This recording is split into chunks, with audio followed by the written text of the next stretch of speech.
Análisis del capítulo 1 del Evangelio de San Lucas, versículos del 1 al 25. Dedicatoria a Teófilo.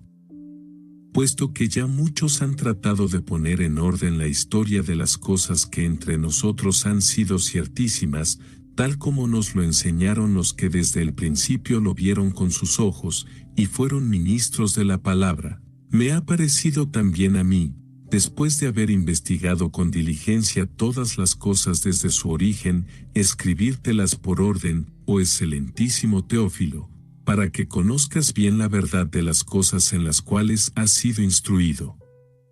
Anuncio del nacimiento de Juan hubo en los días de Herodes, rey de Judea, un sacerdote llamado Zacarías, de la clase de Abías. Su mujer era de las hijas de Aarón, y se llamaba Elisabet. Ambos eran justos delante de Dios, y andaban irreprensibles en todos los mandamientos y ordenanzas del Señor.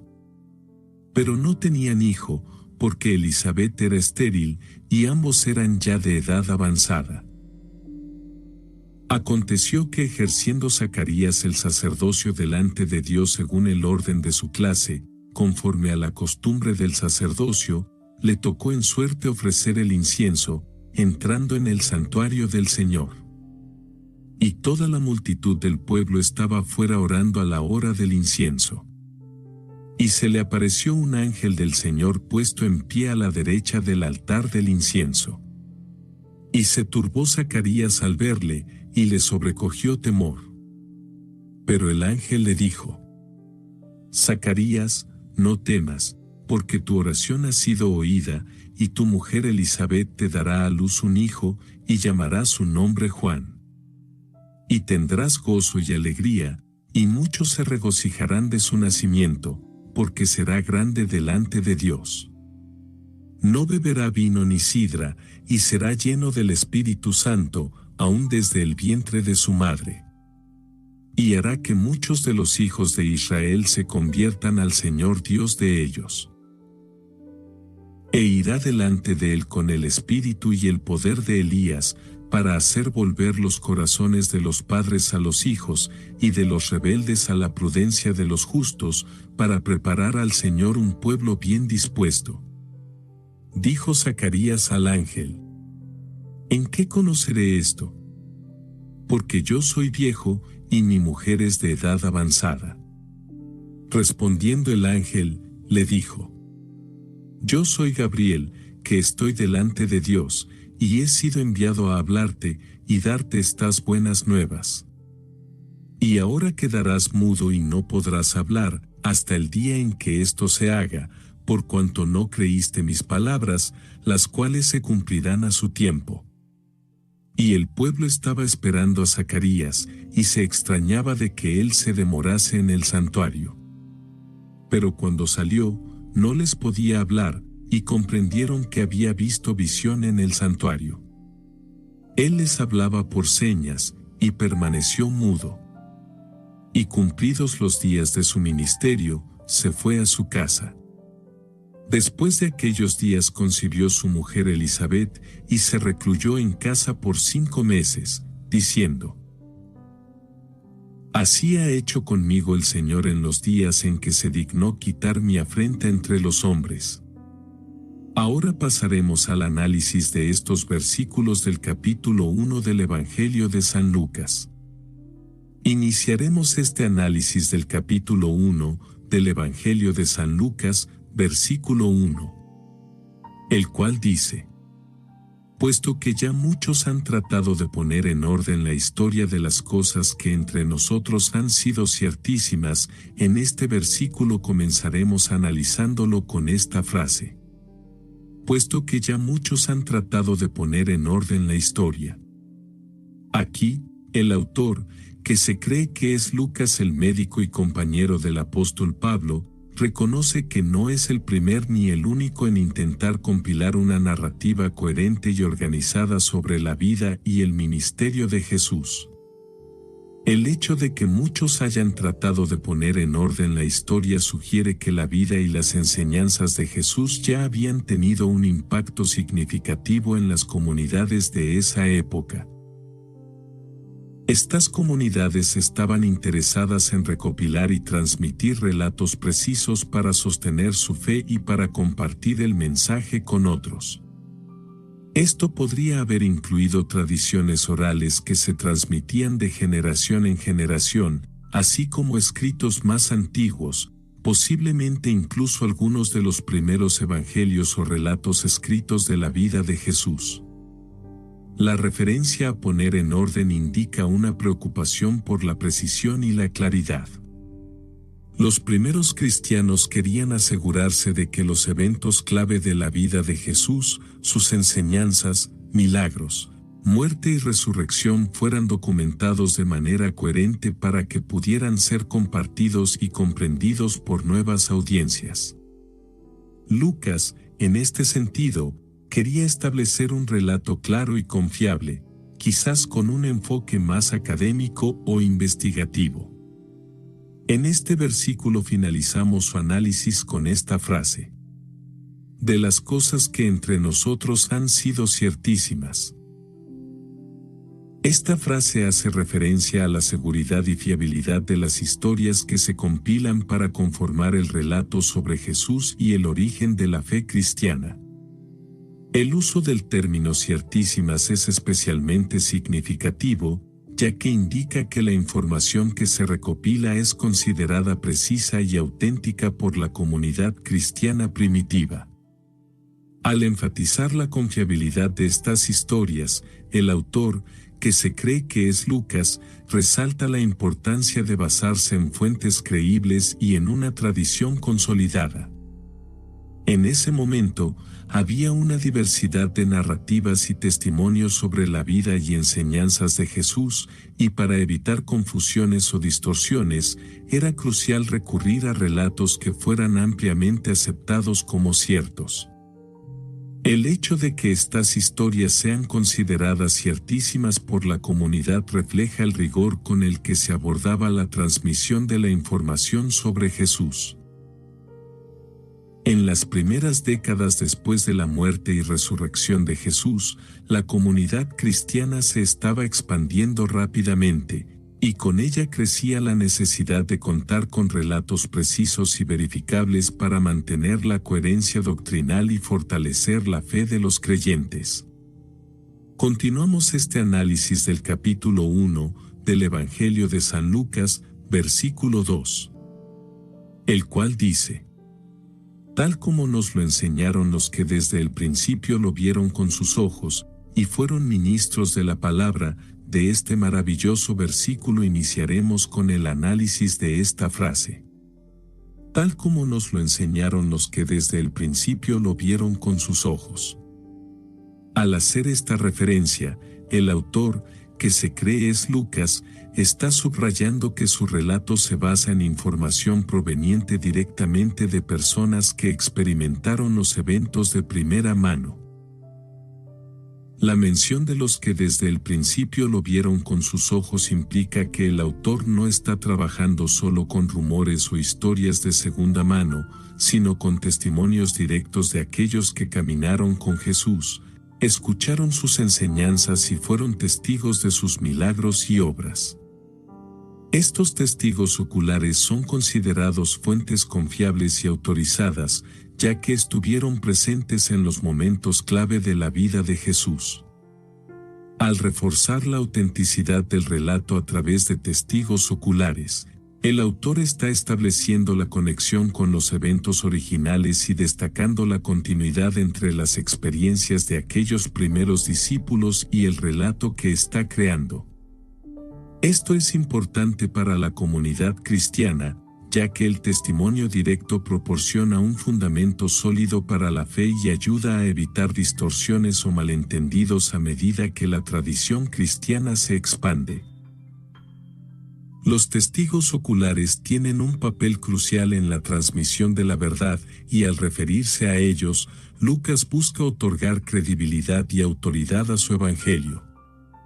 Está diciendo a sus lectores que el contenido de su relato es confiable porque proviene de aquellos que realmente vivieron y experimentaron los eventos que están siendo descritos.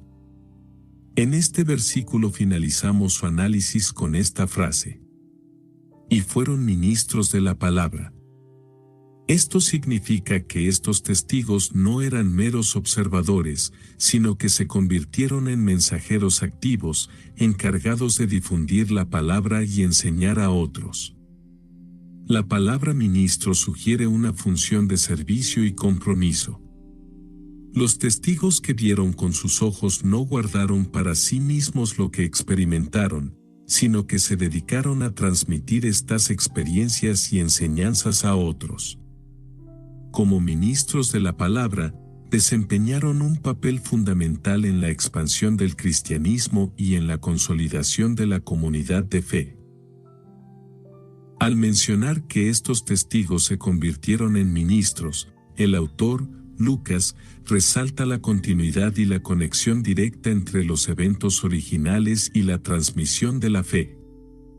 Esto implica que la historia que Lucas está contando no es simplemente una colección de anécdotas o rumores, sino un relato fundamentado en la enseñanza y la transmisión directa por parte de personas que fueron parte de esos eventos desde el principio.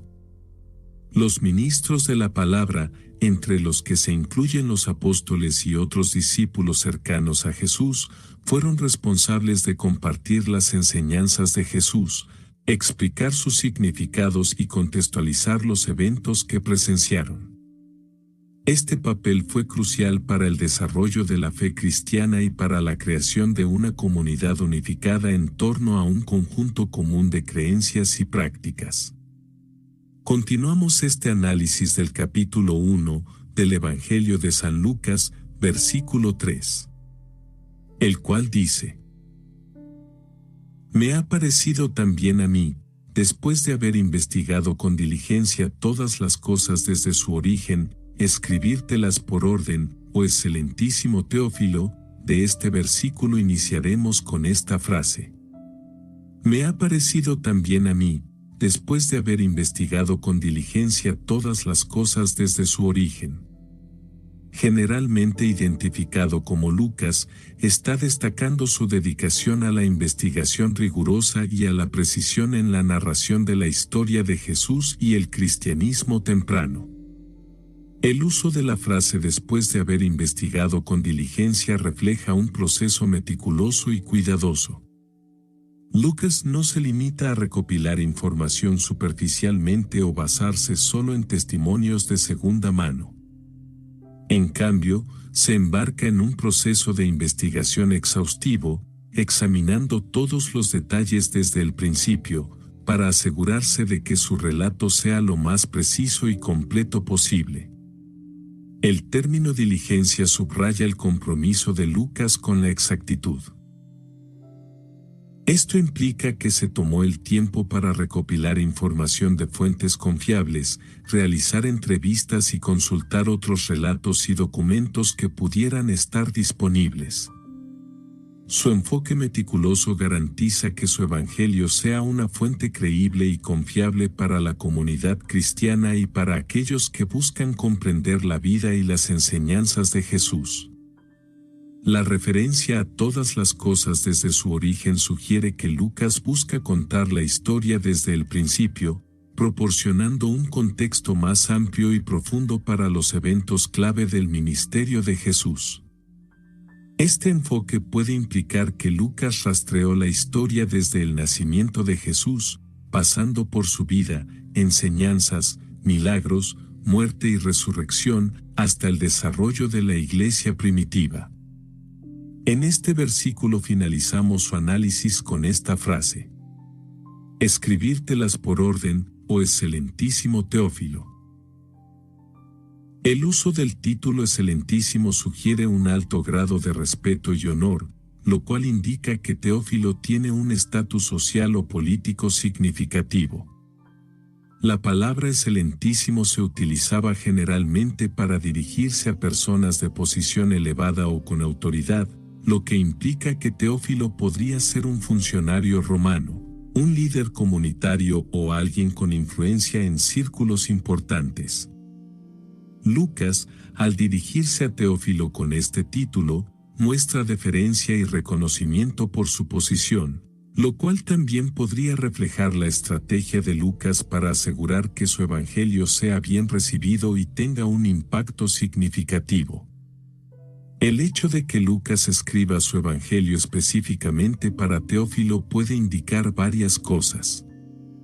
Primero, podría ser un encargo en el que Teófilo solicitó un relato organizado y detallado sobre la vida y las enseñanzas de Jesús para comprender mejor el cristianismo. En este contexto, Lucas se esfuerza por proporcionar un relato ordenado y bien estructurado para satisfacer las expectativas de Teófilo, asegurando que obtenga una visión clara y precisa de la historia. Continuamos este análisis del capítulo 1 del Evangelio de San Lucas, versículo 4, el cual dice: para que conozcas bien la verdad de las cosas en las cuales has sido instruido. Este versículo comenzaremos analizándolo con esta frase: para que conozcas bien la verdad de las cosas en las cuales has sido instruido. Esta frase revela que el objetivo principal de Lucas es proporcionar claridad y certeza a Teófilo, el destinatario del Evangelio, sobre la historia y los eventos del cristianismo. El uso de la palabra verdad subraya que Lucas pretende ofrecer un relato exacto y confiable. Al mencionar para que conozcas bien la verdad, Lucas sugiere que quiere despejar cualquier confusión o duda que Teófilo pudiera tener sobre la fe cristiana. Esto implica que Teófilo ya ha recibido cierta instrucción sobre el cristianismo, pero puede que tenga preguntas o necesite mayor claridad. El propósito de Lucas es consolidar y confirmar lo que Teófilo ha aprendido, proporcionándole un relato que lo guíe hacia una comprensión más completa y precisa. La palabra verdad aquí es significativa, ya que señala que Lucas quiere presentar un relato basado en hechos y fuentes confiables. Esto sugiere que el Evangelio de Lucas está destinado a ser una herramienta para la enseñanza y el aprendizaje y que busca transmitir información precisa y verificada. Al proporcionar a Teófilo esta certeza, Lucas espera fortalecer su fe y asegurarle que las enseñanzas cristianas están fundamentadas en la verdad. Continuamos este análisis del capítulo 1 del Evangelio de San Lucas, versículo 5, el cual dice: hubo en los días de Herodes, rey de Judea, un sacerdote llamado Zacarías, de la clase de Abías. Su mujer era de las hijas de Aarón y se llamaba Elisabet.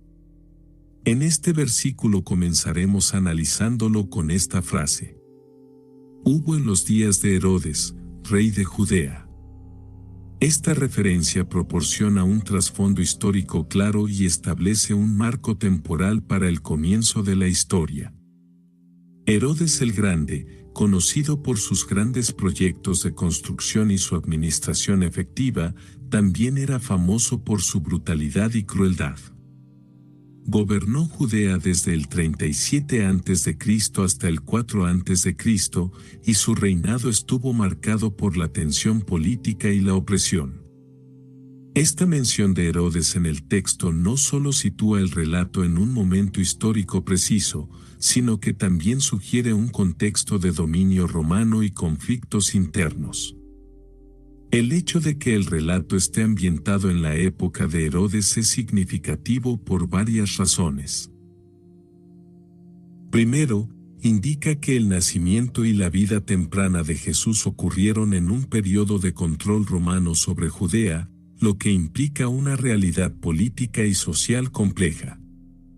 El dominio romano, con Herodes como su representante local, era opresivo para muchos judíos, y esto generaba un ambiente de tensión y descontento. Seguimos este análisis con esta frase: un sacerdote llamado Zacarías, de la clase de Abías. La identificación de Zacarías como sacerdote indica que desempeñaba un papel significativo en el templo y que estaba involucrado en las actividades religiosas y ceremoniales del judaísmo. La referencia a la clase de Abías es especialmente importante, ya que sugiere que Zacarías pertenecía a uno de los grupos específicos en el sistema sacerdotal.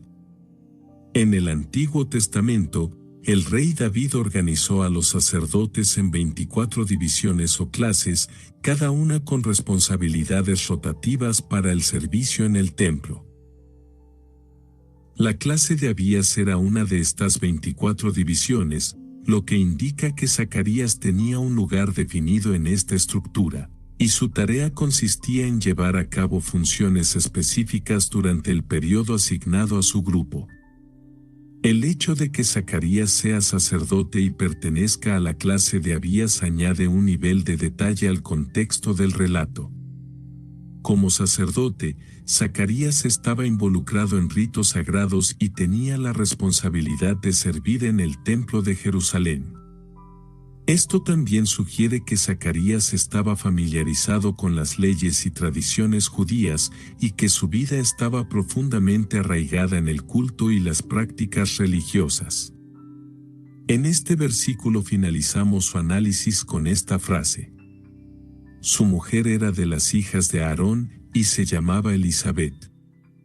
Al identificar a Elisabet como una de las hijas de Aarón, el texto sugiere que ella es descendiente directa de Aarón, el primer sumo sacerdote del pueblo de Israel y hermano de Moisés. Esta conexión con Aarón enfatiza el linaje sacerdotal y refuerza la conexión con la tradición y las funciones religiosas. El hecho de que ambos, Zacarías y Elisabet, tengan un linaje sacerdotal, sugiere un fuerte vínculo con las antiguas tradiciones religiosas y levíticas. Siendo ambos descendientes de familias sacerdotales, tenían una herencia religiosa profunda y significativa. Esta conexión también implica que su vida estaba enraizada en el contexto del culto judío, con un compromiso con las prácticas y rituales establecidos desde tiempos antiguos. La mención de que Elisabet proviene de las hijas de Aarón puede ser especialmente significativa en el contexto del papel de las mujeres en el judaísmo del primer siglo. Aunque las funciones sacerdotales estaban generalmente reservadas para los hombres, la referencia a las hijas de Aarón sugiere que las mujeres de familias sacerdotales también tenían un lugar importante en la tradición religiosa, a menudo desempeñando un papel en la vida familiar y comunitaria. Elisabet, como descendiente de Aarón, llevaría consigo la herencia y el conocimiento de la tradición sacerdotal, transmitiéndolos a sus hijos y participando en la vida religiosa de su comunidad. Continuamos este análisis del capítulo 1 del Evangelio de San Lucas, versículo 6. El cual dice: Ambos eran justos delante de Dios y andaban irreprensibles en todos los mandamientos y ordenanzas del Señor. De este maravilloso versículo iniciaremos con el análisis de esta frase. Ambos eran justos delante de Dios. Esta descripción significa que ambos vivían de acuerdo con las leyes divinas y mantenían una conducta moralmente recta. El término justos en este contexto no solo implica un sentido de equidad y rectitud, sino también un profundo compromiso con los preceptos religiosos y una vida de obediencia a Dios. La frase justos delante de Dios sugiere que Zacarías y Elisabet observaban las leyes y mandamientos de la tradición judía. Vivían según las enseñanzas de la Torá y se esforzaban por ser fieles a las normas religiosas y éticas establecidas por su fe. Este reconocimiento de su justicia indica que ambos eran personas piadosas que no solo seguían las reglas por obligación, sino que también tenían una relación genuina con Dios, marcada por la fe y la devoción. La justicia de Zacarías y Elisabet se refleja en su vida cotidiana y en su interacción con los demás. Como sacerdote, Zacarías desempeñaba funciones religiosas en el templo, mientras que Elisabet, como descendiente de Aarón, también tendría un papel importante en la vida religiosa de la comunidad. Su justicia delante de Dios implica que, en estas funciones, se comportaban con integridad y sinceridad, buscando hacer lo correcto y honrar a Dios en todas sus acciones. En este versículo finalizamos su análisis con esta frase: y andaban irreprensibles en todos los mandamientos y ordenanzas del Señor. Esta frase refuerza la descripción de Zacarías y Elizabeth como personas devotas y profundamente comprometidas con la observancia religiosa. No solo se les llama justos delante de Dios, sino que se enfatiza que seguían meticulosamente los mandamientos y ordenanzas. Esto indica un alto nivel de devoción y dedicación a la práctica religiosa. El término irreprensibles implica que su conducta era intachable y que nadie podía acusarlos de desobediencia o negligencia en cuanto a las leyes divinas. Al seguir todos los mandamientos y ordenanzas, Zacarías y Elizabeth muestran un compromiso total con las enseñanzas y normas de la tradición judía. Esto significa que eran diligentes en su observancia de la Torá, respetando los preceptos relacionados con el culto, las relaciones humanas y la moralidad. El hecho de que Zacarías y Elizabeth fueran irreprensibles en su conducta también destaca su dedicación a la fe y su deseo de vivir de manera recta ante Dios y ante la comunidad. El uso del término todos en todos los mandamientos y ordenanzas sugiere que no solo cumplían con las partes más visibles o básicas de la ley, sino que también atendían a los detalles y aspectos más sutiles.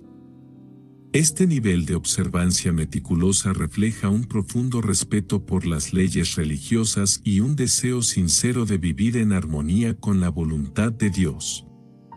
Continuamos este análisis del capítulo 1 del Evangelio de San Lucas, versículo 7, el cual dice: pero no tenían hijo, porque Elizabeth era estéril, y ambos eran ya de edad avanzada. De este versículo iniciaremos con esta frase: pero no tenían hijo, porque Elizabeth era estéril, y ambos eran ya de edad avanzada. En el contexto cultural y religioso de la época, la falta de hijos se consideraba una desgracia y a menudo se veía como señal de falta de bendición divina, lo que añadía un elemento de tristeza y desafío a su historia. La infertilidad era un tema delicado en la antigua sociedad judía, donde tener hijos era considerado parte esencial de la bendición de Dios y la continuidad del linaje familiar. La esterilidad, por otro lado, podía ser motivo de estigma y dolor emocional. Las parejas sin hijos a menudo enfrentaban juicios sociales y la incertidumbre sobre quién cuidaría de ellas en la vejez. Para una mujer como Elizabeth, ser estéril implicaba un profundo sentimiento de pérdida y, posiblemente, de vergüenza, incluso cuando su vida estaba marcada por la justicia y la obediencia. El hecho de que ambos eran ya de edad avanzada subraya la imposibilidad aparente de tener hijos. Esto indicaba que las oportunidades para tener descendencia ya habían pasado, haciendo que su situación pareciera irreversible desde una perspectiva humana. La edad avanzada de Zacarías y Elizabeth hace que la narrativa de su historia sea aún más sorprendente, dado que en circunstancias normales no habría esperanza de tener un hijo en ese momento de sus vidas. Continuamos este análisis del capítulo 1 del Evangelio de San Lucas, versículo 8, el cual dice: aconteció que ejerciendo Zacarías el sacerdocio delante de Dios según el orden de su clase, este versículo comenzaremos analizándolo con esta frase. Aconteció que ejerciendo Zacarías el sacerdocio delante de Dios según el orden de su clase. Este acto de servicio en el templo refleja su compromiso con las funciones religiosas asignadas a su clase, subrayando su dedicación a la observancia de las prácticas y rituales de la tradición judía. Como sacerdote, Zacarías tenía el deber de servir en el templo de acuerdo con el orden establecido por las divisiones sacerdotales. Según la tradición judía, los sacerdotes estaban organizados en 24 clases o turnos y cada clase tenía periodos específicos en los que se les asignaban funciones en el templo. La clase de Abías, a la que pertenecía Zacarías, era una de estas divisiones. El hecho de que Zacarías estuviera ejerciendo el sacerdocio según el orden de su clase muestra que era un sacerdote disciplinado y obediente, que seguía fielmente las reglas y tradiciones establecidas. Este acto de servicio en el templo implica varias tareas rituales, como la presentación de ofrendas, la quema de incienso y la recitación de oraciones. Zacarías, al ejercer su sacerdocio, estaba desempeñando un papel fundamental en la vida religiosa de Israel, actuando como intermediario entre el pueblo y Dios. Su presencia en el templo también indica que era un hombre de fe, comprometido con su llamado y dedicado a sus deberes. Continuamos este análisis del capítulo 1 del Evangelio de San Lucas, versículo 9, el cual dice: conforme a la costumbre del sacerdocio, le tocó en suerte ofrecer el incienso, entrando en el santuario del Señor. En este versículo comenzaremos analizándolo con esta frase: conforme a la costumbre del sacerdocio. Este detalle indica que el servicio sacerdotal tenía un orden y una rutina bien establecidos por la ley y la tradición judía. Al señalar esto, el autor quiere resaltar que Zacarías estaba cumpliendo con la tradición y el proceso normal de selección para las tareas en el templo. La costumbre del sacerdocio se refería a las prácticas y rituales que los sacerdotes debían seguir durante su servicio en el templo. Estas prácticas incluían la organización del trabajo entre las diferentes clases sacerdotales, así como las tareas específicas que cada sacerdote debía realizar durante su turno. La selección para ciertos deberes, como la quema de incienso, se hacía a través de un proceso de sorteo, asegurando que todos los sacerdotes tuvieran la oportunidad de participar en funciones sagradas. Al mencionar que Zacarías estaba actuando conforme a la costumbre del sacerdocio, el texto enfatiza que su participación en el servicio del templo no era extraordinaria ni excepcional, sino parte del orden normal del sacerdocio. Esto muestra que Zacarías estaba siguiendo fielmente las reglas y tradiciones, desempeñando sus funciones de manera rutinaria y conforme a lo que se esperaba de él. Seguimos este análisis con esta frase: le tocó en suerte ofrecer el incienso. El hecho de que Zacarías fuera elegido para ofrecer el incienso era significativo, ya que esta era una función sagrada y un honor especial, permitiendo al sacerdote entrar en el santuario del Señor. En la tradición judía, la ofrenda de incienso era parte integral del culto en el templo. Se consideraba un acto de adoración y una representación de las oraciones del pueblo elevándose hacia Dios. Ofrecer incienso era un privilegio y, a menudo, se le asignaba a un sacerdote solo una vez en su vida, dada la cantidad de sacerdotes disponibles y la distribución de tareas entre las 24 clases sacerdotales. Por lo tanto, ser seleccionado para esta tarea era un honor excepcional y un evento significativo para cualquier sacerdote.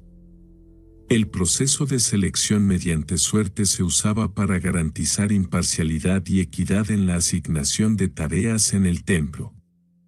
Esta práctica también tenía un componente espiritual, ya que se creía que el resultado del sorteo estaba guiado por la voluntad de Dios. Por lo tanto, el hecho de que le tocó en suerte ofrecer el incienso sugiere que había un propósito divino detrás de la elección de Zacarías para esta tarea en particular. En este versículo finalizamos su análisis con esta frase: Entrando en el santuario del Señor. El santuario, también conocido como el lugar santo, era un área exclusiva dentro del Templo de Jerusalén, donde solo los sacerdotes podían acceder para llevar a cabo funciones ceremoniales y rituales. El hecho de que Zacarías entre en este espacio sagrado subraya la responsabilidad y reverencia asociadas con el papel del sacerdote en el templo. El santuario del templo era un lugar central para la adoración y la interacción con lo divino. Estaba separado del lugar santísimo por un velo y contenía elementos sagrados como el altar del incienso, la mesa de los panes de la proposición y el candelabro de oro. El acto de entrar en este espacio requería una preparación cuidadosa y una actitud de respeto, ya que los sacerdotes estaban cumpliendo con funciones de gran importancia espiritual y religiosa. La entrada de Zacarías en el santuario para ofrecer el incienso indica que él estaba participando en un acto sagrado que conectaba a la comunidad judía con Dios. Como sacerdote, Zacarías tenía la responsabilidad de representar al pueblo ante Dios y llevar a cabo las ceremonias que aseguraban el culto adecuado. El incienso, que se quemaba en el altar del santuario, simbolizaba las oraciones del pueblo elevándose hacia Dios, y ofrecerlo era un acto de gran significado espiritual. Continuamos este análisis del capítulo 1 del Evangelio de San Lucas, versículo 10. El cual dice: Y toda la multitud del pueblo estaba afuera orando a la hora del incienso. De este maravilloso versículo iniciaremos con el análisis de esta frase. Y toda la multitud del pueblo estaba afuera orando a la hora del incienso. Este detalle ilustra el acto de adoración y devoción comunitaria, mostrando la importancia del momento del incienso en la vida religiosa del pueblo judío. La hora del incienso era un momento sagrado en la rutina del templo. El incienso era ofrecido 2 veces al día, en la mañana y en la tarde, como parte de los servicios diarios del templo. Mientras el sacerdote quemaba el incienso en el altar dentro del santuario, la multitud del pueblo se reunía fuera, en el atrio del templo, para participar en la oración y la adoración.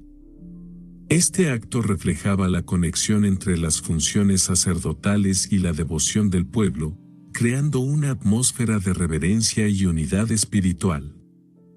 El hecho de que toda la multitud del pueblo estuviera orando fuera mientras Zacarías ofrecía el incienso muestra el papel fundamental del templo como centro de la vida religiosa y la importancia de la oración comunitaria. La gente se reunía para participar en la adoración mientras el sacerdote realizaba sus deberes en el interior, evidenciando la fe compartida y el sentido de comunidad.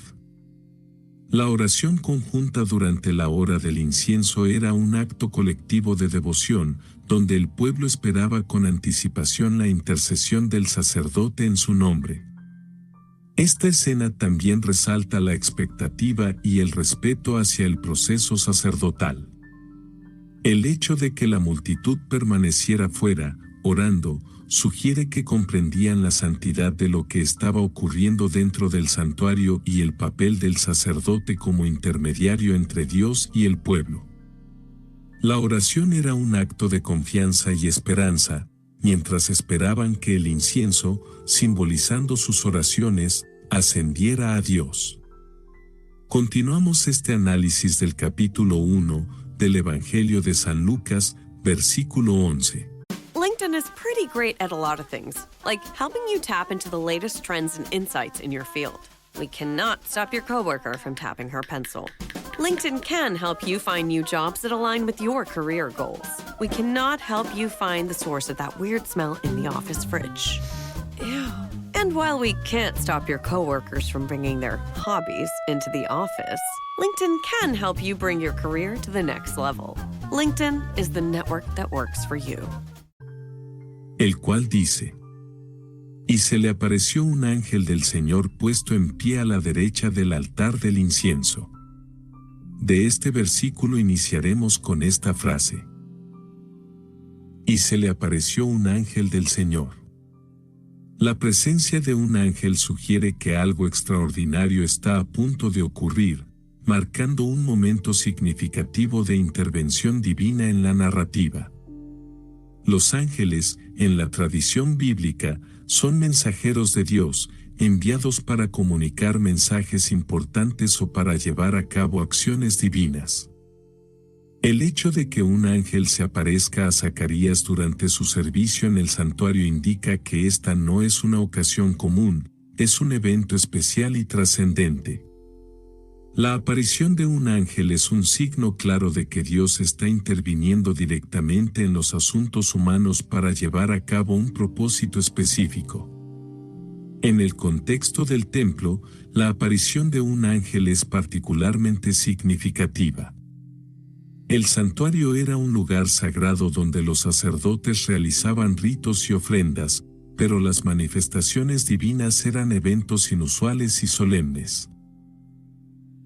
El hecho de que el ángel aparezca mientras Zacarías está ofreciendo el incienso sugiere que este momento tiene un significado especial y que el mensaje que trae el ángel es de gran importancia.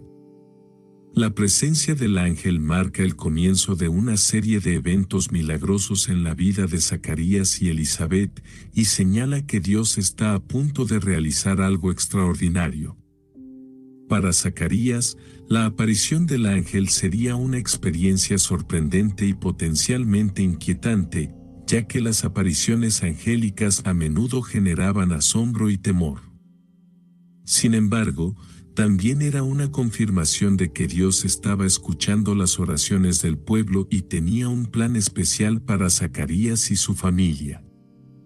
En este versículo finalizamos su análisis con esta frase: puesto en pie a la derecha del altar del incienso. La ubicación del ángel sugiere que el mensaje que trae es de gran importancia y está íntimamente relacionado con el acto de adoración que Zacarías estaba realizando. El altar del incienso era parte fundamental del templo, ubicado en el lugar santo, justo frente al velo que separaba el lugar santo del lugar santísimo. El incienso, que representaba las oraciones del pueblo, se ofrecía en este altar como acto de adoración y comunicación con Dios. Que el ángel esté de pie junto al altar del incienso implica que su aparición está conectada con este momento sagrado y con el simbolismo del incienso como puente entre el hombre y lo divino. La posición del ángel a la derecha del altar también sugiere autoridad y poder. En muchas tradiciones, la derecha es un lugar de honor y preeminencia. Al estar ubicado en esta posición, el ángel transmite un mensaje de importancia y relevancia. No es simplemente un mensajero que pasa por el templo, sino alguien con un propósito divino y un mensaje crucial para Zacarías y, por extensión, para el pueblo de Israel. Continuamos este análisis del capítulo 1 del Evangelio de San Lucas, versículo 12, el cual dice: y se turbó Zacarías al verle, y le sobrecogió temor. Este versículo comenzaremos analizándolo con esta frase: y se turbó Zacarías al verle, y le sobrecogió temor. Su respuesta es de sorpresa y confusión, reflejando el impacto emocional y espiritual que provoca la aparición de un ser celestial en un momento tan sagrado y solemne. El verbo turbarse indica que Zacarías experimentó un estado de agitación y desconcierto al encontrarse cara a cara con un ángel.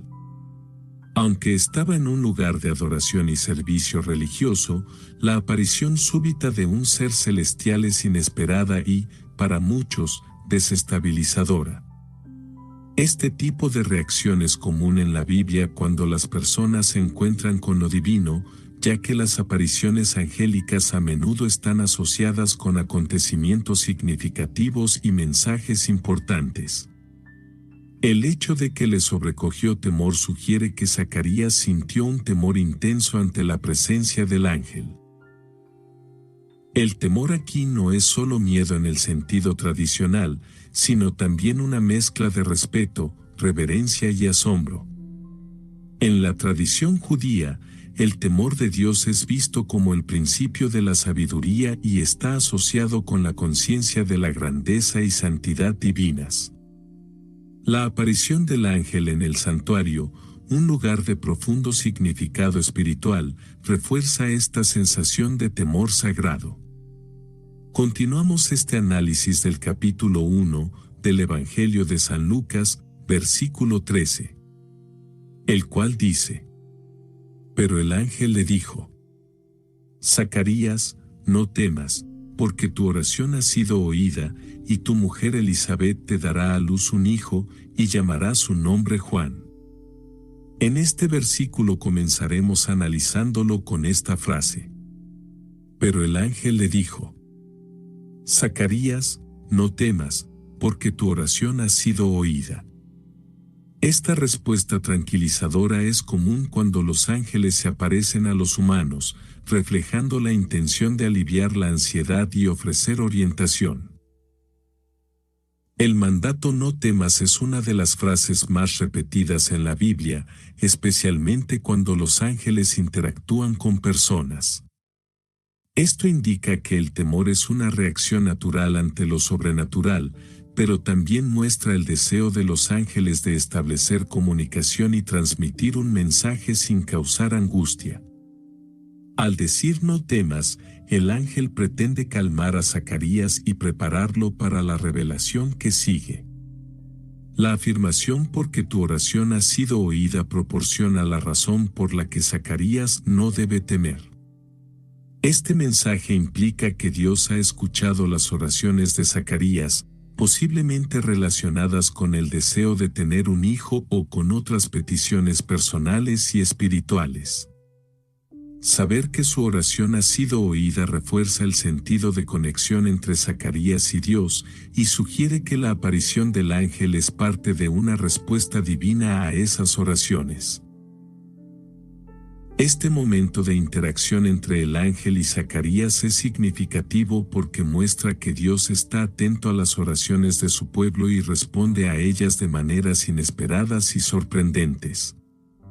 El ángel no solo tranquiliza a Zacarías, sino que también le da la confianza de que su servicio y devoción no han pasado desapercibidos ante Dios. Esta respuesta reconfortante es un preludio del mensaje importante que el ángel está a punto de entregar a Zacarías. En este versículo finalizamos su análisis con esta frase: Y tu mujer Elisabet te dará a luz un hijo, y llamará su nombre Juan. Este anuncio es una noticia asombrosa, dado que Elisabet no solo era estéril, sino que ambos, ella y Zacarías, eran mayores, lo que hacía que la posibilidad de tener hijos pareciera imposible. El mensaje del ángel cambia radicalmente la situación, indicando que este nacimiento es un acto milagroso y una respuesta divina a sus oraciones. El nombre Juan dado por el ángel es significativo, ya que, en la tradición bíblica, los nombres a menudo tienen un propósito especial y reflejan el carácter o la misión de una persona. Juan significa Dios es misericordioso o gracia de Dios, y sugiere que este niño será un testimonio de la misericordia y la gracia divinas. El hecho de que el ángel dé el nombre indica que este niño tendrá un papel único y una misión especial en el plan de Dios. El anuncio de que Elisabet dará a luz a un hijo es un momento de gran alegría y alivio para Zacarías. No solo se le está diciendo que su oración ha sido escuchada, sino que también está recibiendo una promesa de vida nueva en una situación que parecía imposible. Este mensaje no solo transforma su vida personal y familiar, sino que también tiene implicaciones para la historia más amplia de la salvación. Continuamos este análisis del capítulo 1 del Evangelio de San Lucas, versículo 14, el cual dice: Y tendrás gozo y alegría, y muchos se regocijarán de su nacimiento, de este maravilloso versículo iniciaremos con el análisis de esta frase. Y tendrás gozo y alegría, y muchos se regocijarán de su nacimiento. Este anuncio no solo significa que Zacarías y Elizabeth finalmente tendrán un hijo después de una larga espera, sino que también implica que el impacto del nacimiento de este niño se extenderá más allá de su familia, trayendo alegría a muchos otros. El gozo y alegría prometidos aluden al sentido de satisfacción y felicidad que el nacimiento de un hijo puede traer a una familia. Para Zacarías y Elizabeth, quienes habían vivido con el dolor de la esterilidad y la edad avanzada, esta noticia es un alivio y una respuesta a sus oraciones. El ángel les asegura que la llegada de este niño será un evento significativo, revirtiendo años de anhelo y tristeza.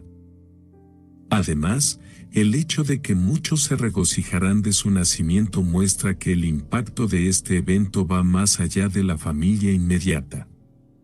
El nacimiento de Juan el Bautista será una fuente de alegría para la comunidad y, eventualmente, para todos aquellos que reconocerán su papel en la historia de la salvación. Esto sugiere que el nacimiento de Juan tendrá un significado mayor, no solo como respuesta a las oraciones de Zacarías y Elizabeth, sino también como parte del plan divino para el pueblo de Israel y la venida de Jesús. Continuamos este análisis del capítulo 1 del Evangelio de San Lucas, versículo 15. El cual dice: porque será grande delante de Dios. No beberá vino ni sidra, y será lleno del Espíritu Santo, aún desde el vientre de su madre.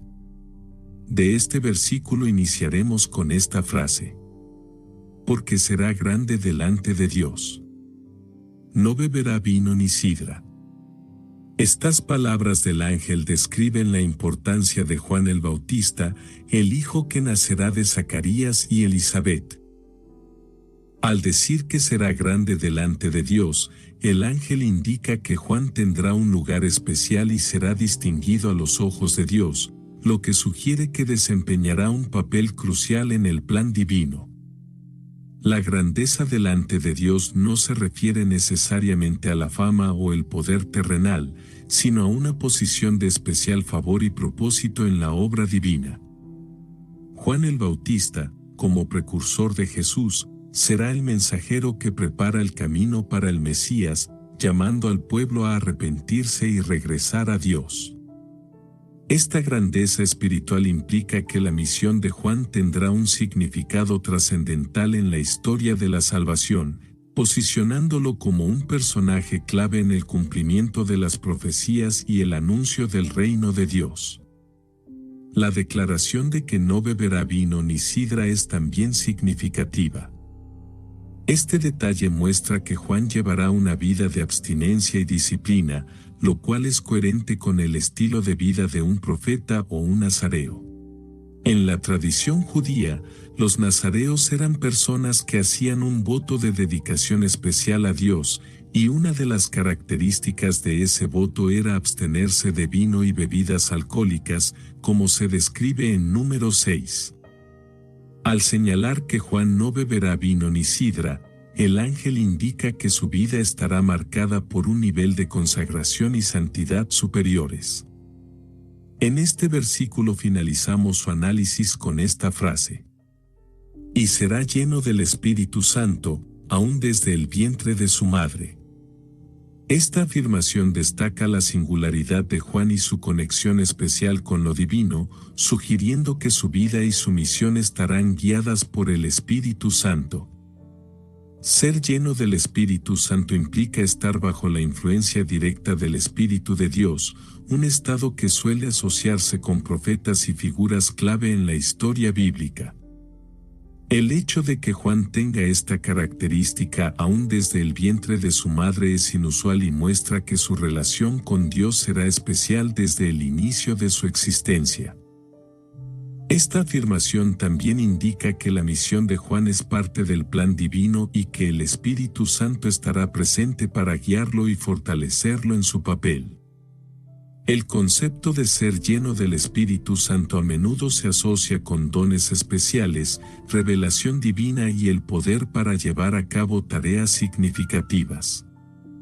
Para Juan el Bautista, esta característica se manifestará en su papel como precursor del Mesías, llamando al pueblo al arrepentimiento y anunciando la llegada del reino de Dios.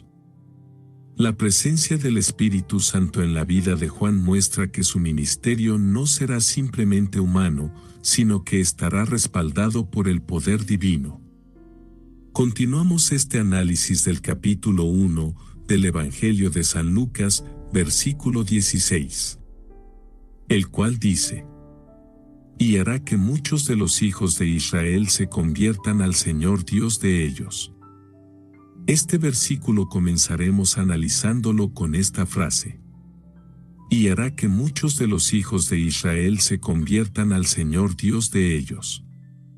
La función de Juan será la de un precursor, alguien que tiene la tarea de preparar a las personas para un retorno a la fe y la relación con Dios.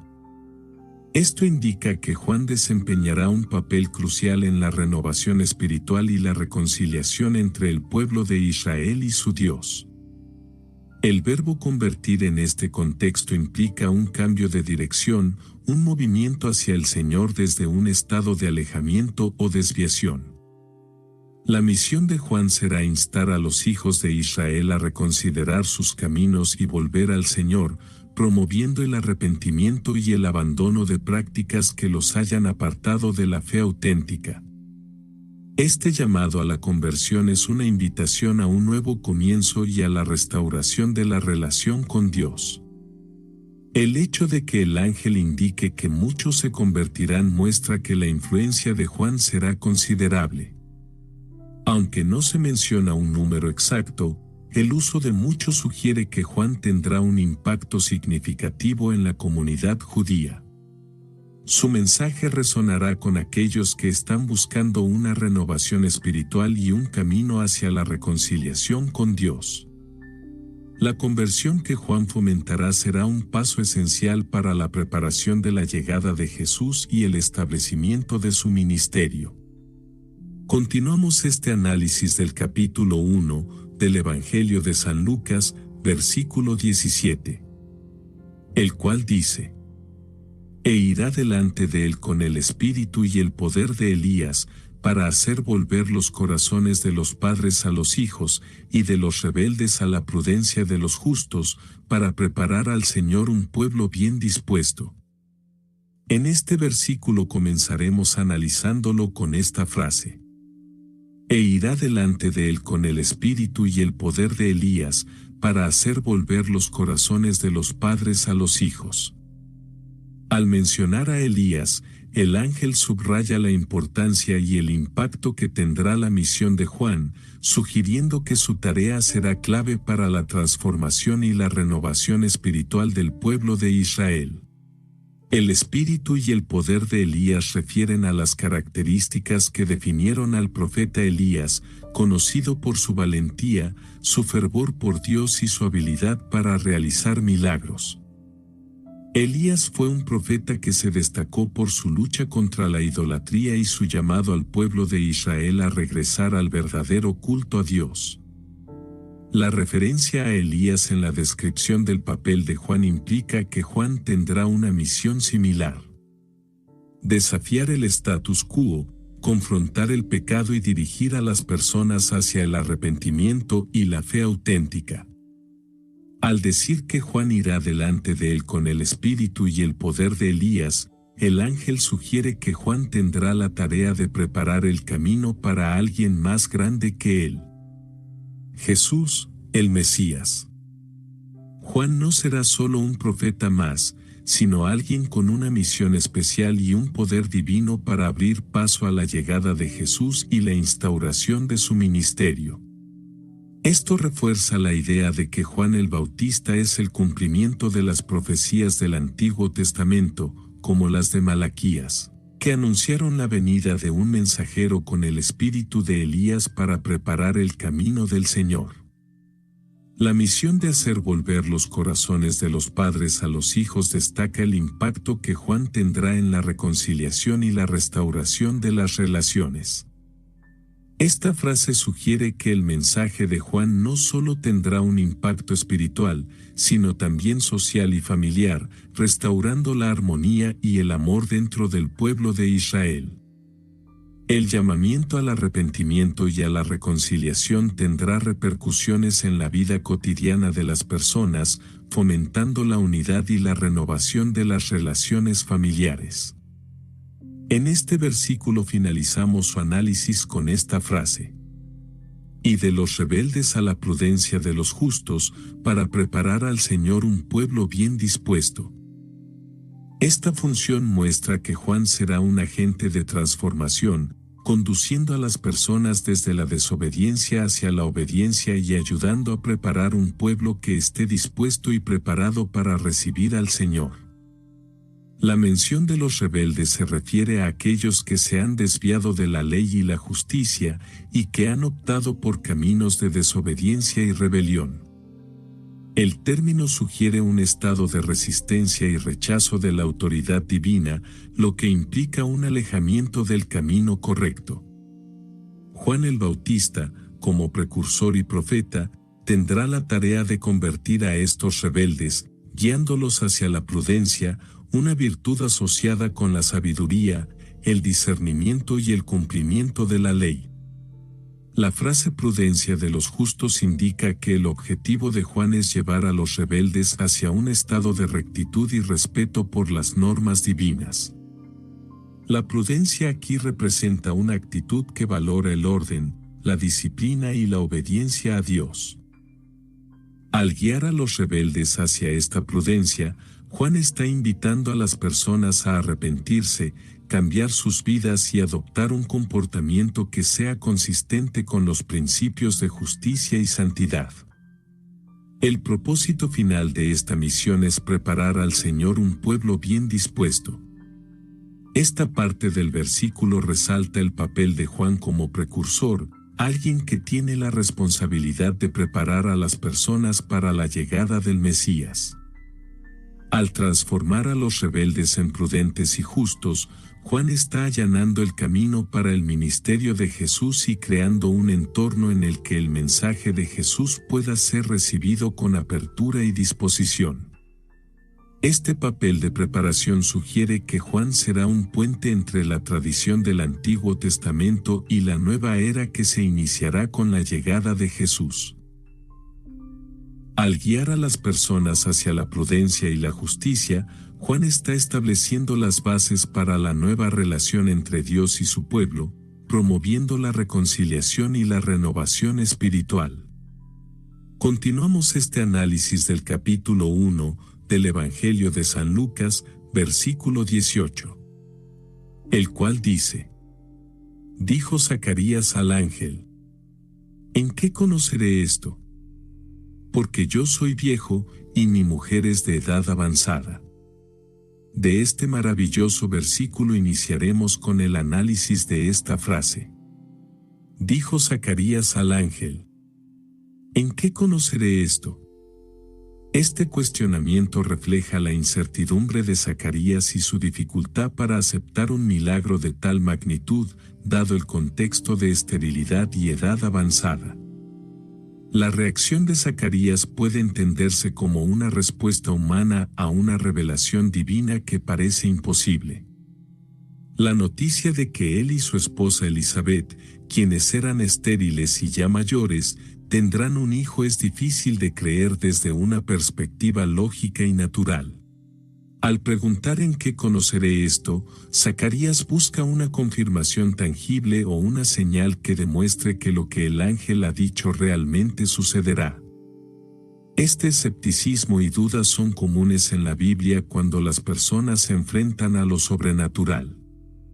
Incluso personajes bíblicos de gran fe han mostrado vacilación ante eventos milagrosos. La reacción de Zacarías puede compararse con la de otros personajes que también pidieron señales para confirmar promesas divinas, como Gedeón en el libro de Jueces.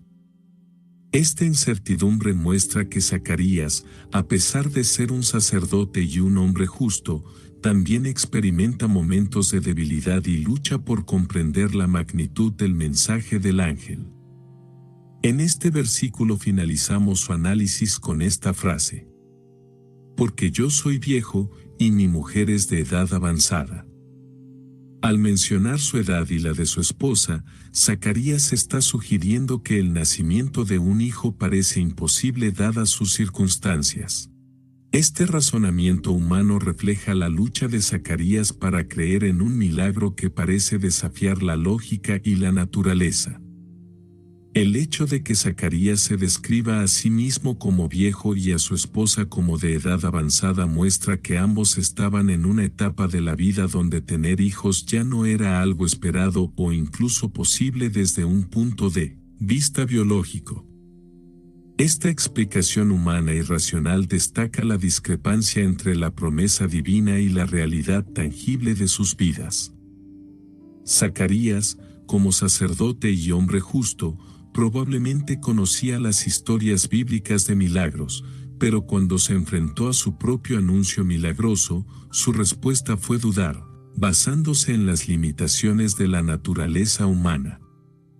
El argumento de Zacarías también resalta el contexto cultural de la época, donde la esterilidad era vista como un desafío significativo y donde tener hijos era considerado una bendición.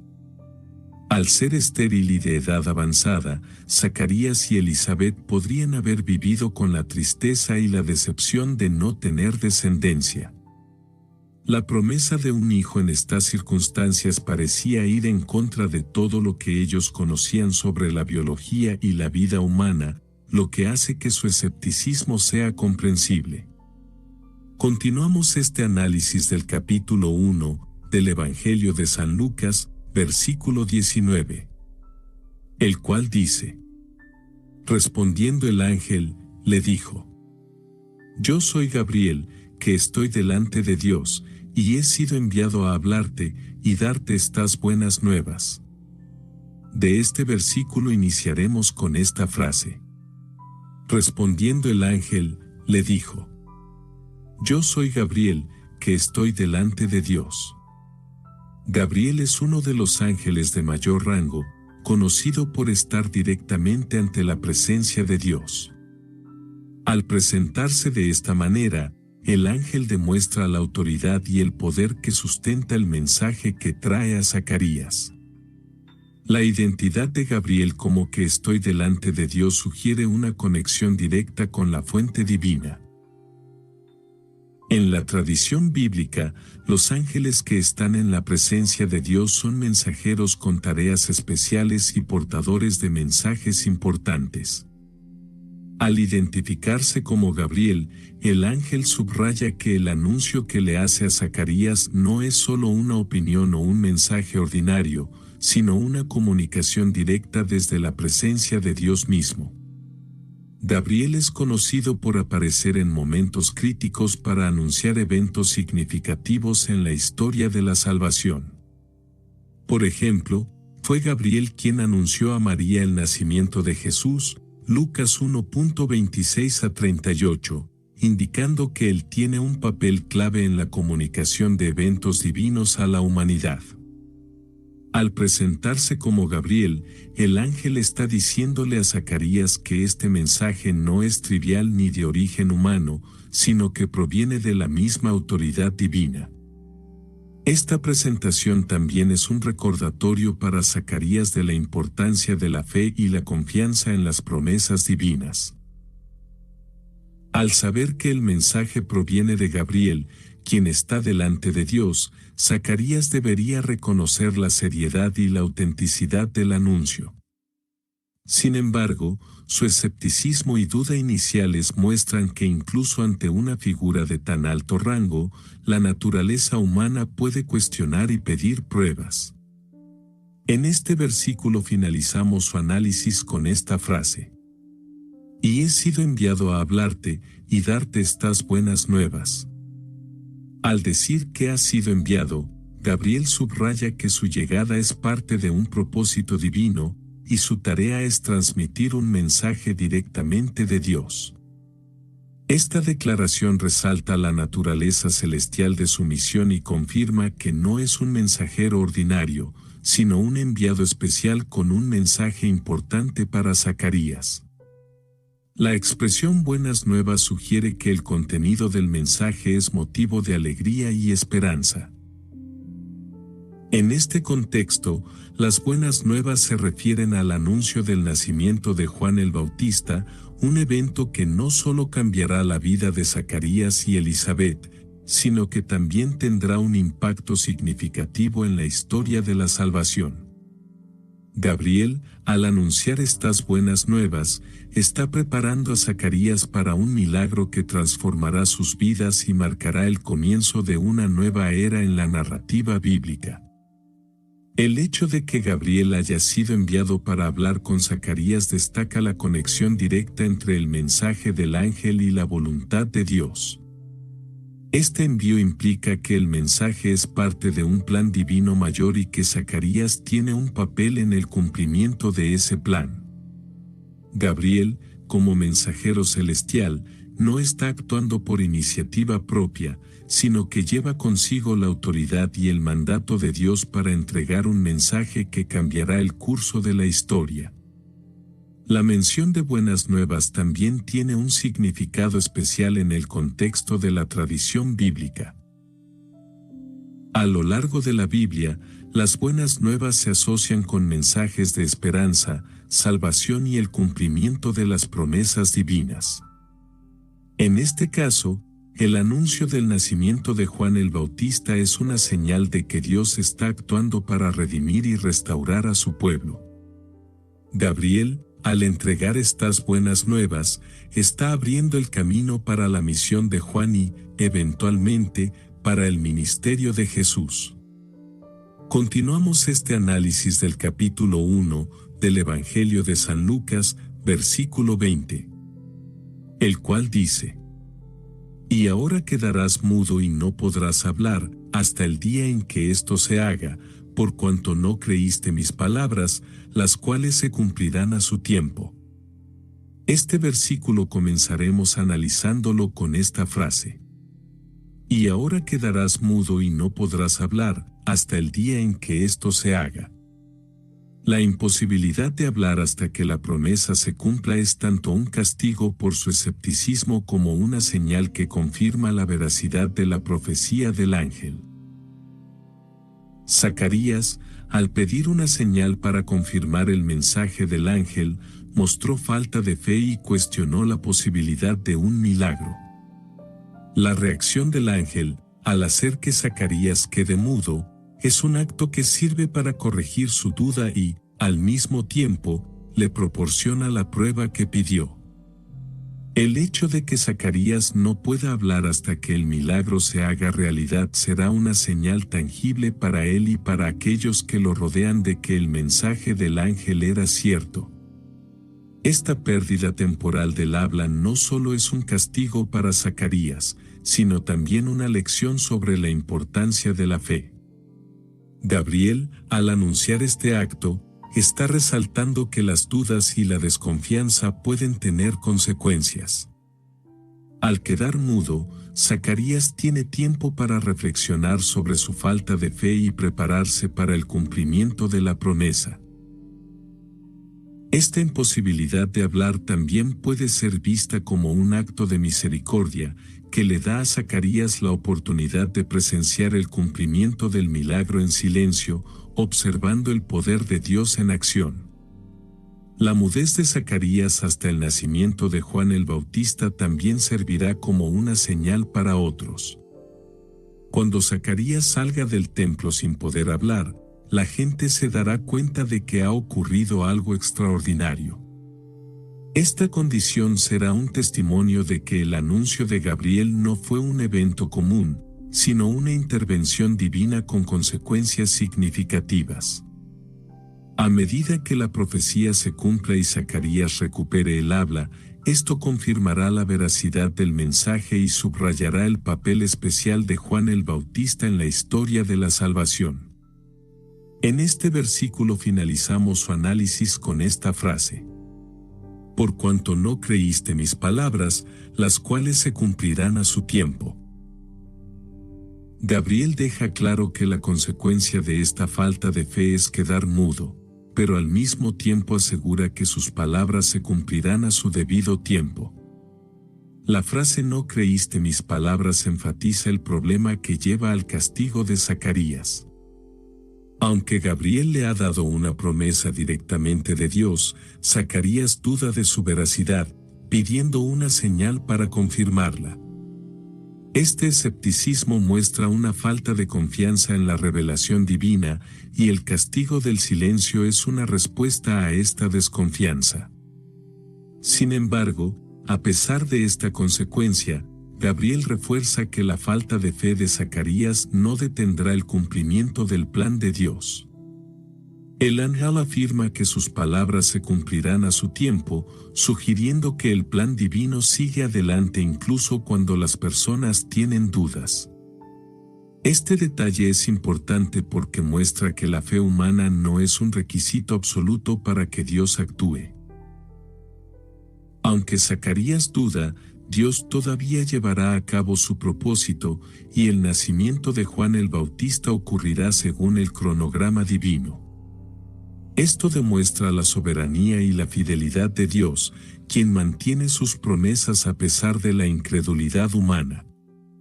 Continuamos este análisis del capítulo 1 del Evangelio de San Lucas, versículo 21, el cual dice: y el pueblo estaba esperando a Zacarías, y se extrañaba de que él se demorase en el santuario.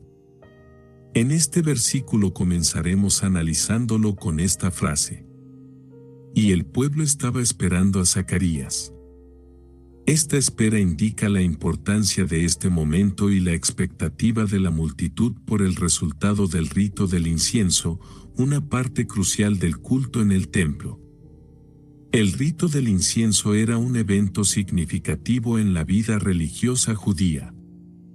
Mientras el sacerdote ofrecía el incienso dentro del santuario, el pueblo esperaba fuera, orando y participando en la ceremonia a través de sus propias devociones. La espera del pueblo sugiere que estaban anticipando el regreso de Zacarías para concluir el rito y posiblemente compartir una bendición o palabra con la comunidad. El hecho de que el pueblo esperara a Zacarías también refleja la importancia de su función sacerdotal. Como sacerdote, Zacarías tenía la responsabilidad de realizar este rito sagrado, y el pueblo confiaba en él para llevar a cabo la tarea de manera apropiada. La espera puede implicar que el pueblo entendía la solemnidad del momento y el significado del rito del incienso, y estaban ansiosos por recibir la confirmación de que el servicio se había realizado correctamente. En este versículo finalizamos su análisis con esta frase: y se extrañaba de que él se demorase en el santuario. La tardanza era inusual, especialmente en el contexto del servicio sacerdotal en el templo, donde el ritual del incienso tenía un tiempo y un orden específico. El hecho de que Zacarías tardara más de lo habitual sugiere que algo extraordinario estaba ocurriendo dentro del santuario. La extrañeza del pueblo ante la demora de Zacarías refleja la expectativa y la familiaridad con el ritmo normal del servicio en el templo. Los sacerdotes entraban para ofrecer el incienso y luego salían para dar la bendición al pueblo. Cualquier retraso podría ser motivo de preocupación o curiosidad, ya que alteraba el flujo habitual del rito. La sorpresa del pueblo indica que estaban atentos al tiempo que Zacarías pasaba dentro del santuario y se dieron cuenta de que algo no iba según lo previsto. La demora de Zacarías añade un elemento de misterio y tensión a la narrativa. La prolongada ausencia de Zacarías podría haber generado inquietud entre el pueblo, quien esperaba con ansia su regreso para continuar con la ceremonia. Este retraso inusual podría haber llevado a especulaciones sobre lo que estaba ocurriendo dentro del santuario, creando una atmósfera de expectativa y suspense. Continuamos este análisis del capítulo 1 del Evangelio de San Lucas, versículo 22. El cual dice: Pero cuando salió, no les podía hablar, y comprendieron que había visto visión en el santuario. Él les hablaba por señas, y permaneció mudo. De este maravilloso versículo iniciaremos con el análisis de esta frase. Pero cuando salió, no les podía hablar, y comprendieron que había visto visión en el santuario. Al darse cuenta de que no puede hablar, la multitud entiende que algo significativo ocurrió durante su tiempo dentro del santuario, confirmando sus sospechas de que la prolongada demora estaba relacionada con una experiencia extraordinaria. La incapacidad de Zacarías para hablar es consecuencia de su falta de fe y el castigo anunciado por el ángel Gabriel. Al salir y no poder comunicarse verbalmente, Zacarías proporciona una señal tangible al pueblo de que tuvo un encuentro fuera de lo común. Su mudez refuerza la idea de que la interacción con el ángel y el anuncio del nacimiento de Juan el Bautista no fue una experiencia ordinaria, sino un acto de revelación divina. El pueblo, al ver que Zacarías no puede hablar, comprende que algo importante ocurrió dentro del santuario. La expresión comprendieron que había visto visión sugiere que el pueblo intuye que Zacarías tuvo una experiencia espiritual o una revelación celestial. Dado que el santuario era un lugar sagrado donde solo los sacerdotes podían entrar para realizar ritos específicos, la mudez de Zacarías indica que algo extraordinario y probablemente divino tuvo lugar durante su tiempo allí. Your favorite local grocery stores like Kroger, Ralph's, Fred Meyer, and more are now delivering on Uber Eats. Get 40% off your order of fresh, quality ingredients. Whether you just got home to an empty fridge or suddenly got a craving to whip up something new, you can get everything you need delivered in as little as 25 minutes. Get 40% off your order with code Kroger2026. Plus, members get $0 delivery fees. Order now on Uber Eats. Orders of $30 or more save up to $25. Ends 4/30/26. See app for details. By the time I hit my 50s, I'd learned a few things, like how family is precious. Work can always wait. And 99% of people over 50 already have the virus that causes shingles. Not everyone at risk will develop it, but I did. The painful, blistering rash disrupted my life for weeks. Don't learn about your shingles risk the hard way. Talk to your doctor or pharmacist today. Sponsored by GSK. En este versículo finalizamos su análisis con esta frase. Él les hablaba por señas, y permaneció mudo.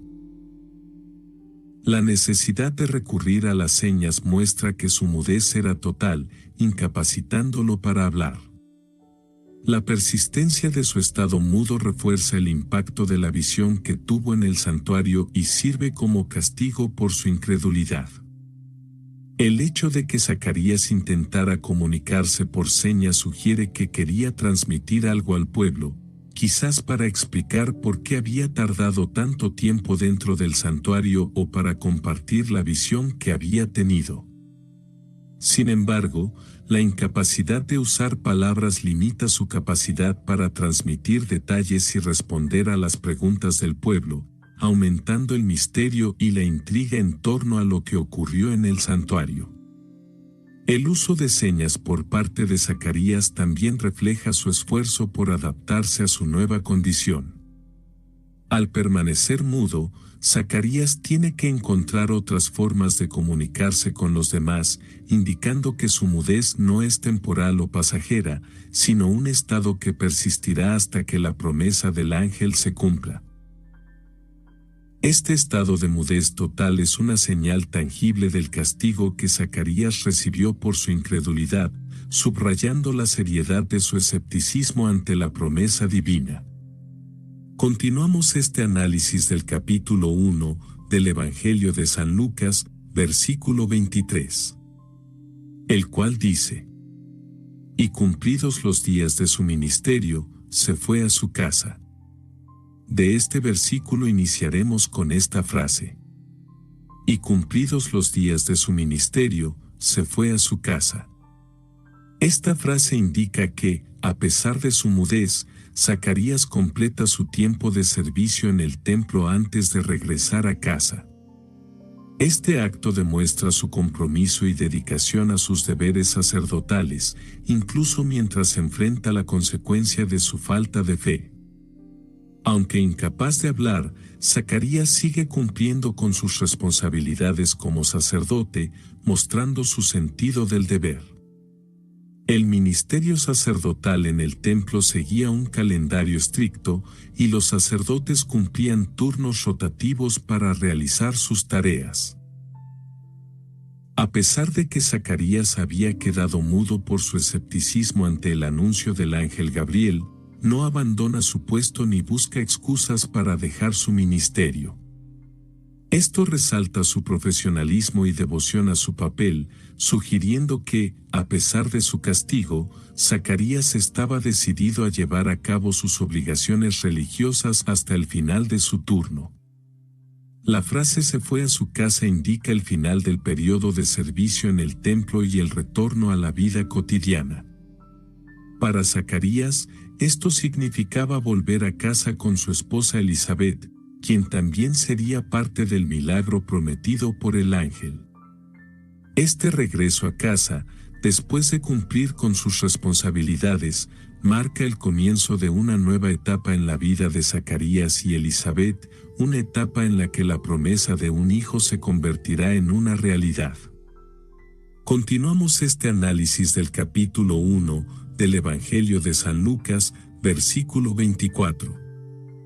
El cual dice: Después de aquellos días concibió su mujer Elizabeth y se recluyó en casa por 5 meses, diciendo. Este versículo comenzaremos analizándolo con esta frase. Después de aquellos días concibió su mujer Elizabeth.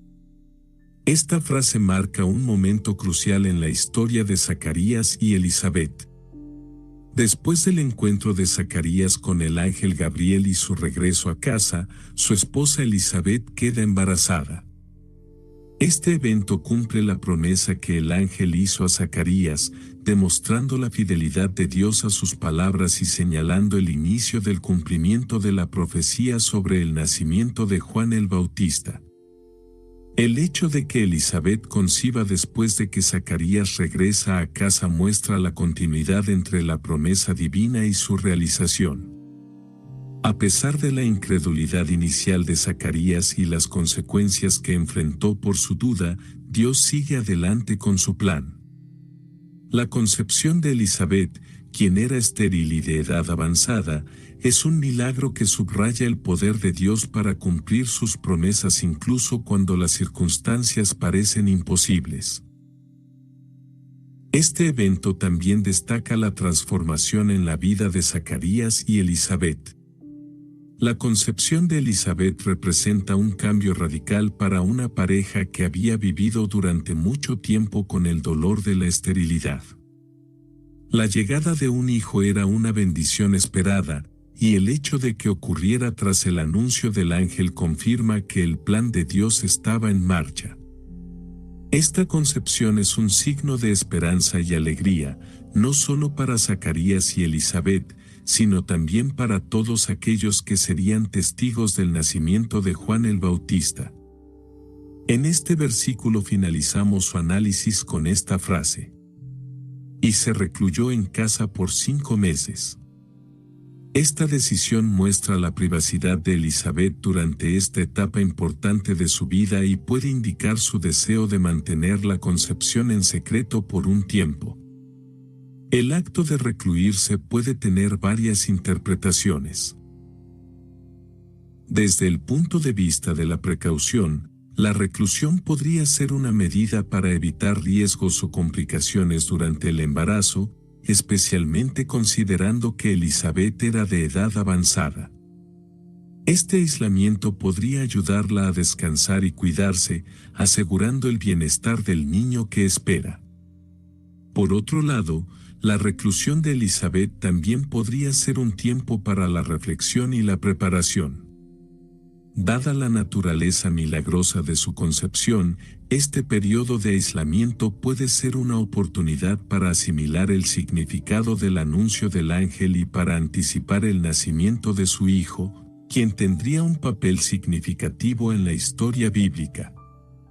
Al mantenerse en privado, Elizabeth podría estar enfocándose en su relación con Dios y en el proceso de entender su lugar en el plan divino. La decisión de recluirse por 5 meses también puede ser vista como una señal de humildad y modestia. A pesar de la alegría de concebir después de tantos años de esterilidad, Elizabeth elige mantenerse fuera del ojo público. Esta discreción refleja una actitud de humildad y reverencia ante el milagro, sugiriendo que ella está tomando este tiempo para honrar el proceso y dar gracias por la bendición recibida. Continuamos este análisis del capítulo 1 del Evangelio de San Lucas, versículo 25, el cual dice: Así ha hecho conmigo el Señor en los días en que se dignó quitar mi afrenta entre los hombres. En este versículo comenzaremos analizándolo con esta frase: Así ha hecho conmigo el Señor en los días en que se dignó quitar mi afrenta entre los hombres. Este milagro no solo es motivo de alegría personal, sino también un acto que quita la afrenta o el reproche que venía con la esterilidad en la sociedad de la época. Elizabeth, al referirse a la intervención divina como la que se dignó quitar mi afrenta entre los hombres, reconoce el estigma social asociado con la esterilidad. En el contexto cultural y religioso del antiguo Israel, la incapacidad de tener hijos era a menudo vista como una desventaja significativa y, en algunos casos, incluso como un castigo divino. Las mujeres estériles podían enfrentar discriminación y rechazo por parte de la sociedad. Al concebir un hijo milagrosamente, Elizabeth siente que el Señor ha restaurado su honor y dignidad, quitando el estigma y permitiéndole ser parte de la bendición de la maternidad. La referencia a los días en que se dignó subraya la gracia y la misericordia del Señor al actuar en favor de Elizabeth. Esto sugiere que Dios eligió un momento específico para intervenir, mostrando que la concepción de Juan el Bautista era parte de un plan divino más grande. La dignación del Señor para quitar la afrenta indica que Dios es consciente de las luchas y aflicciones humanas y que actúa con compasión para aliviar el sufrimiento y restaurar la esperanza. La gratitud de Elizabeth por este acto divino muestra su fe y reconocimiento de que la bendición que ha recibido es un regalo de Dios. Al expresar su agradecimiento, Elizabeth se muestra consciente del milagro que ha experimentado y de cómo este evento cambiará su vida y la de su esposo, Zacarías. Su reconocimiento de la intervención divina también refuerza la importancia del nacimiento de Juan el Bautista como parte de un plan mayor en la historia de la salvación.